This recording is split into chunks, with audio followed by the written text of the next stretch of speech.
Alrighty, and welcome to another track guide here by me, Carter. For this week on Grand Touring Cup, we are going to the Watkins Glen International Circuit, and we are doing the boot configuration, which is what most people would know as the biggest configuration here at Watkins Glen. So let's begin. For this lap that I'll be showing you, I ran a 208.140.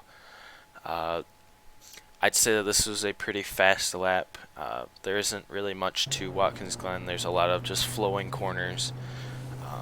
So anyways, going to turn one here, what you're going to want to look for is you're going to want to look for this 200 board.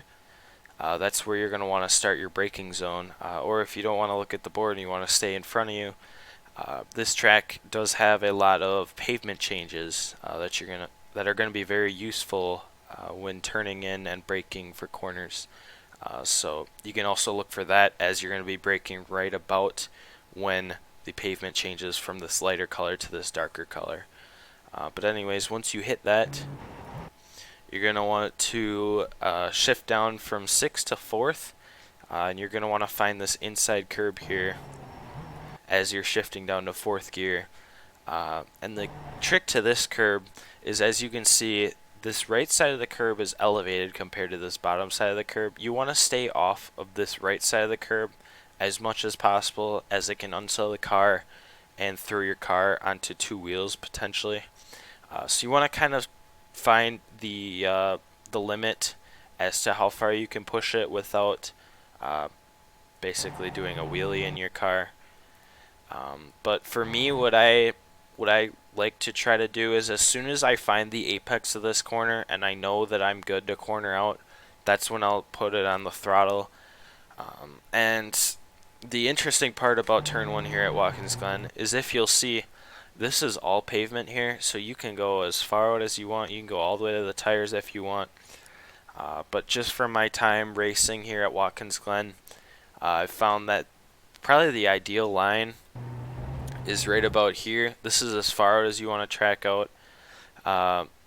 It's essentially when your right tires are all the way on the edge of this white curbing, just because there isn't really much that the car can do, and it can't really get unbalanced. This is about the farthest you can go without scrubbing off the most speed, going too wide in this corner. So now we're going to come through the S's. And one thing to note with this track is this is a very good track for drafting. There will be a lot of close racing. So you're going to want to be careful, especially here, since there is no runoff. So if you're going to be going too wide, you're going to want to be careful with that, as you don't want to get too close to those walls. Otherwise, you could hit them and ruin your race. But now we're coming up to the bus stop section of the track. This time, instead of looking for the 2 board, we're looking for the 200 board here. It's kind of peeking just over the wall. Or again, there's a little bit of a change in pavement color here on the ground. Again, that's another way to kind of look for, another key to look for when you're entering the corner. But that's about when I start braking, is the 200. And these series of corners, it's not just one corner.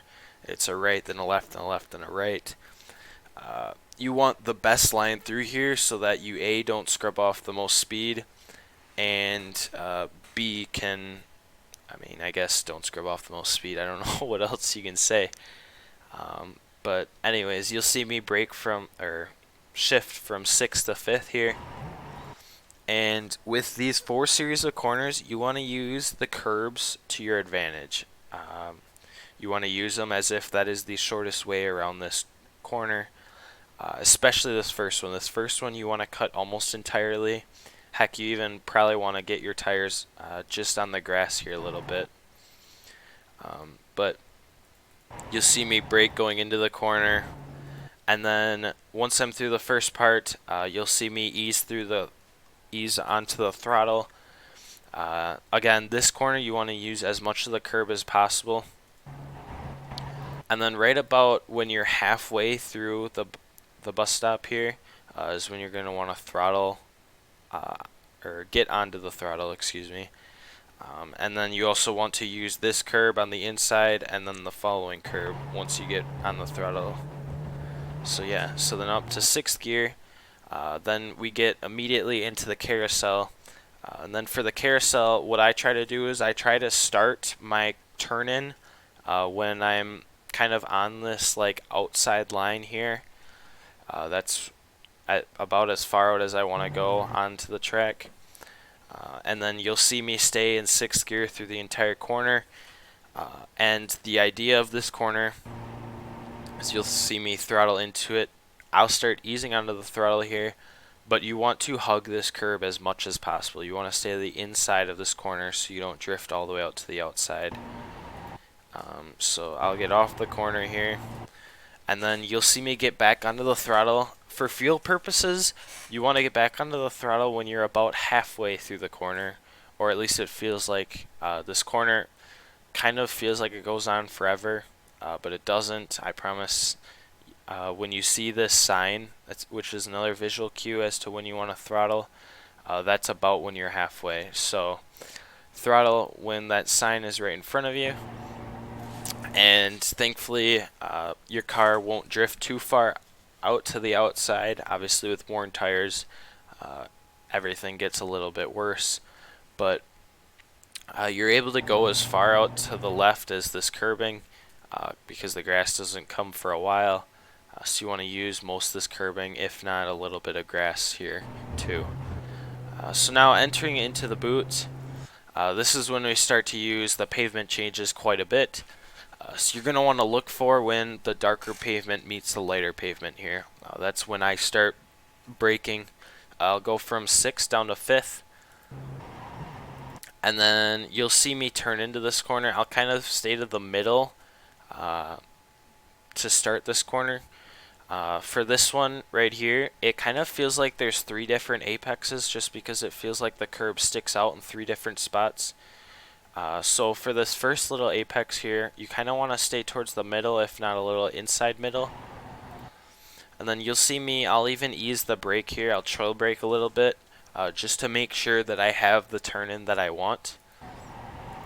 So yeah, so you're about in the middle for this first apex. And there's the second apex here. You want to be towards the inside. And then finally, once you're past that little second apex, there's a third apex here. That's when you're going to want to start throttling out as soon as you get out of that second apex. And you're going to want to basically just brush this third apex here. And then you're able to throttle out and you're able to track out all the way to the curbing. Now we're getting into the toe of the boot. This is when we're going to use the pavement to our advantage here. So we're going to be looking for this 100 board. It's very commonly misunderstood, but yes, you can brake as late as the 100. It feels like you're going way too deep, but with the camber of the corner, you're able to stick it if you brake at the 100. So I brake at the 100, and as soon as I start braking, you'll see me turn into this corner. So what I'll do is I will go down from 6th to 4th, and I'm going to use this kind of strip of pavement to my advantage.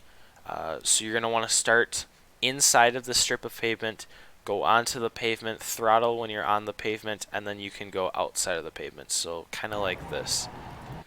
So I will ease off the throttle, get my turn in, kind of like going into the boot, down into 4th gear.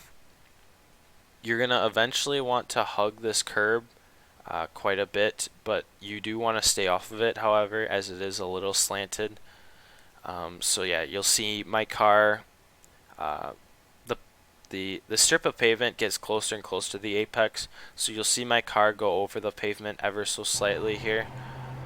And then as soon as I feel like my driver body is on this strip of pavement, that's when I start to throttle out of the corner. And then yeah, so eventually I'll end up kind of outside, if not fully on this strip of pavement. And the nice part about this corner is the track kind of extends to the outside here, so you can use all of that to your advantage. So now we are making the run down to the heel of the boot. So now going into the heel of the boot, what I like to look for, I don't know if everyone can see it. I guess my computer with the graphics it has, this is what I use, but there's like this little patch of dirt that's on the track. Once I'm fully past that, that's when I start braking for the heel of the boot. Or if you don't have that, another thing to look for is you kind of want to have an imaginary 150 marker here. And you're going to want to brake when you're about at the 150 marker. So here I'll brake from 6th down to 4th. And this corner, again, you're going to want to use this strip of pavement. And just like the last, it's kind of almost exactly like the last corner. You're going to want to start at the inside of the strip of pavement. Throttle once you feel like your body is on the pavement. And then you can track out. And you also want to try to hug this apex while staying off it at the same time as much as possible. So you'll see me, I'll get on the throttle a little early here. That's just because I was a little early going into the corner. That's just to make sure that I don't hit the apex, but I do it enough just so that I don't slide too far out to the outside. But as soon as my body is fully onto this pavement, that's when I throttle out, and then I'm able to get all the way out to this outside curb on the left.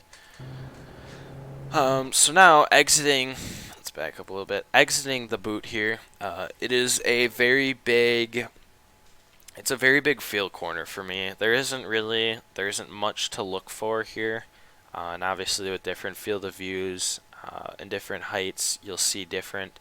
But for me, what I try to look for is I try to start braking when this blue wall on the left is just about gone.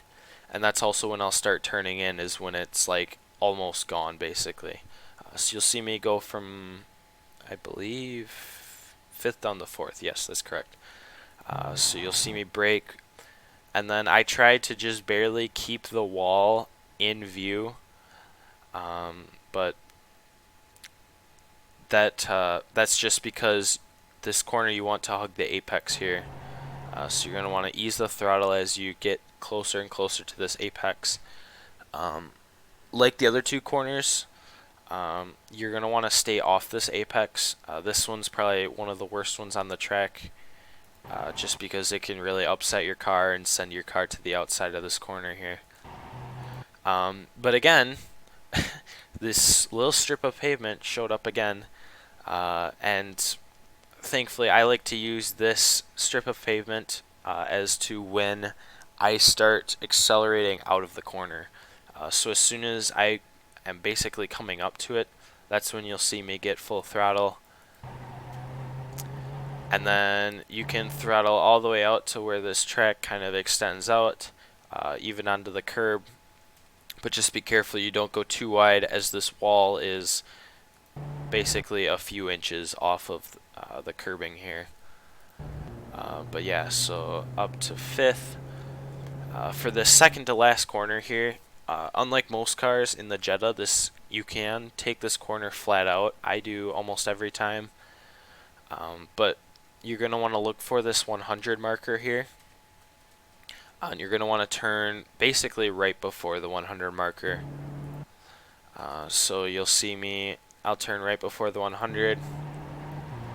And then this curb isn't too bad. You can definitely hit it. But however, if you hit it too much, you're going to unsettle the car. And then you're able to track out as far as the curb. And then coming up to the final corner here, you're going to want to, again, this one's kind of a field corner because there isn't really something to brake at.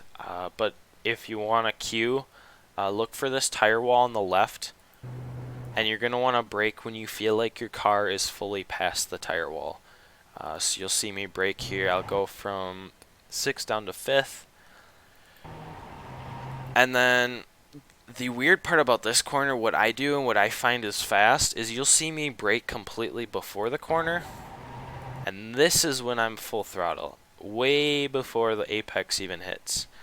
I don't know if it's necessarily the fastest, but that's just something that I do for some reason. And you're going to want to use this strip of pavement again. This time you're actually going to want to ride on the pavement, as you don't want to hit this apex too much, but you want to hit it just enough so that you have the best line through the corner. So I guess I do kind of get off the throttle just a little bit at apex, just to make sure that I'm not going too far out to the wall here, which is my next point. You have plenty of room to track out here, but obviously be careful, don't track out too far, as those tires are literally on the curb. So anyways, yeah, so then up to 6th gear, and that is 1 lap around Watkins Glen. So what I'm going to do is I will put it back to the beginning of this lap, and I will just let it run so you guys can see a full lap here around Watkins Glen. So into turn 1. Now track out just barely.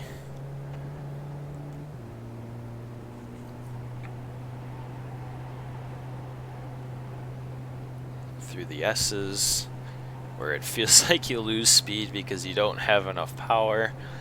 That's always fun, especially in the solstices.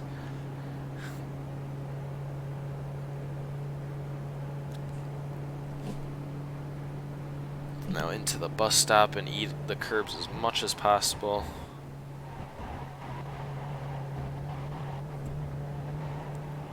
A wide entry for the carousel and hit the inside. Get out of there. Into the boot.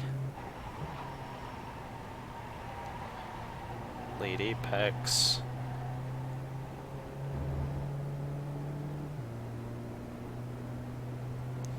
Into the toe.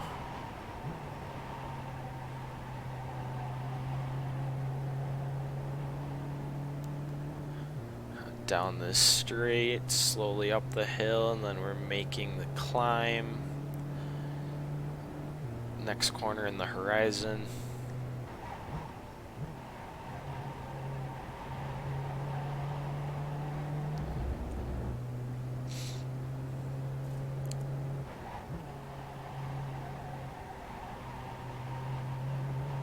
Power out of the boot. Into the flat out section here. Be brave.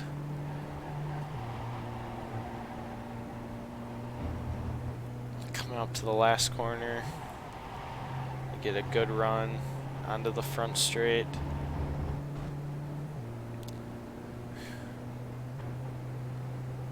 And across the line. So that was 1 lap around Watkins Glen International Speedway, the boot configuration. Again, that was a 2:08.14. Obviously, with the draft, you will probably end up running faster laps. I guess that goes for most tracks, but Watkins Glen especially, because Watkins Glen is definitely a packed racing track. So I hope you enjoyed, and I hope to see you guys out on the track.